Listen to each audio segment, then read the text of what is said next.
ختنے نہیں ہو سکی. بہت سارے ریزنز ہو سکتے ہیں, بہت ساری گاؤں دیہات میں لاپرواہیاں بھی ہوتی ہیں, ہم نے دیکھا ہے بڑی بڑی عمر کے ہو جاتے ہیں بالغ بچے, پھر ختنے کرا رہے ہوتے ہیں, نہیں ہو پائی.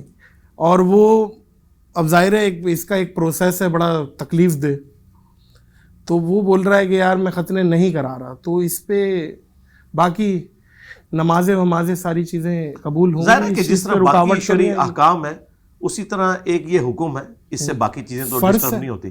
نہیں وہ والا معاملہ نہیں ہے, سنت ہے. نہیں فرض نہیں ہے, سنت ہے. اچھا, جس طرح باقی کئی ایک سنت ہے, یہ صرف ختنہ نہیں ہے. پھر بخاری مسلم حدیث ہے کہ 5 چیزیں فطرت سے ہیں, ان میں ختنہ کروانا, اسی طریقے سے دوسری چیز ناخنوں کا کاٹنا, تیسری چیز بغلوں کے بال, چوتھی چیز جو ہے وہ زیر ناف بال, اور 5ویں چیز مونچھوں کو پست کرنا.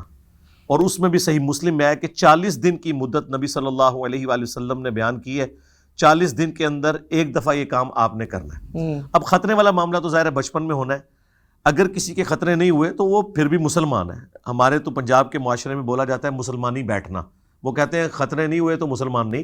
تو ان کے لیے عرض ہے کہ صحیح بخاری میں ہے کہ سیدنا ابراہیم علیہ السلام کی عمر 80+ تھی, 80 سال سے زیادہ تھی جب انہوں نے اپنے ختنے خود کیے تھے تیشے کے ذریعے. اس وقت پہلی دفعہ حکم آیا تھا ختنوں کا, لہذا بڑی عمر کا حضرت ابراہیم علیہ نبینا کی طرف سے ہوا ہے سب سے پہلی دفعہ. جی پہلی دفعہ. یہ دیکھیں یہ نشانی ہے ابراہیمی ادیان کی. کرسچنس کے ہاں بھی ہے, جوز کے ہاں بھی ہیں, ایون آج بھی امریکہ میں وہ لڑکوں کے ختنے ساتھ ہی کر دیتے ہیں. اگر آپ کہیں گے نا کہ نہیں کرنے, پھر عموماً وہ ختنے ساتھ ہی کر دیتے ہیں. اگر کسی کے ختنے نہیں ہوئے ہوئے وہ مسلمان ہی ہے. ختنہ کرنے سے بڑی سنت داڑھی بڑھانا ہے مرد کے لیے, وہ تو کسی نے سوال نہیں پوچھا, میرا خیال ہے واجب ہے. جی اس سے بڑی بات نماز پڑھنا ہے.